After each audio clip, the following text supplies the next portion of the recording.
Cette seconde vidéo sur la Méditerranée antique traite de l'Empire romain. Nous répondrons dans le cadre du cours à la problématique suivante: comment Rome a dominé et unifié le bassin méditerranéen.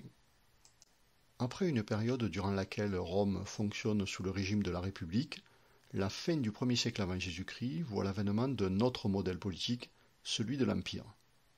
En 27 avant Jésus-Christ, Octave Auguste devient le premier empereur de Rome. Avec l'Empire, Rome se réorganise.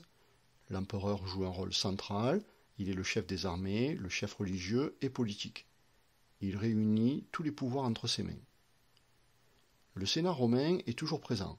Il représente le peuple avec la devise Senatus Populusque Romanus, SPQR.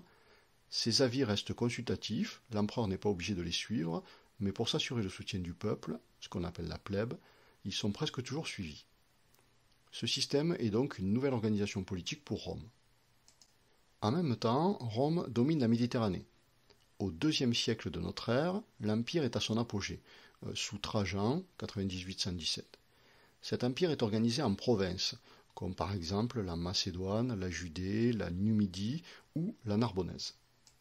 Chaque province, qui est un territoire extérieur à l'Italie et soumis à Rome, est administrée par un gouverneur, qui rend compte à l'empereur. Ce développement est associé à une extension de la culture romaine, nous parlons alors de romanisation, c'est-à-dire la diffusion de la culture romaine dans les différentes provinces de l'Empire.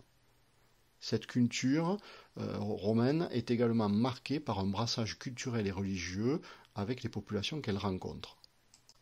Enfin, les 3e et 4e siècles sont marqués par des changements profonds dans l'Empire, notamment avec l'empereur Constantin, 272-337, qui, à l'issue d'une période de tétrarchie, c'est une période durant laquelle l'Empire est administré par 4 empereurs, 2 en Occident, 2 en Orient, prend le pouvoir complet en 324. Il réorganise l'Empire et fonde une nouvelle capitale, Constantinople, entre 324 et 330.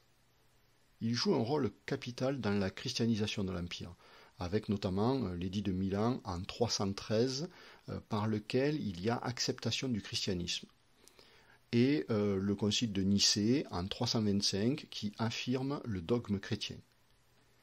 Constantin se serait converti au christianisme juste avant sa mort, mais c'est l'empereur Théodose qui, en 380, impose le christianisme comme religion officielle.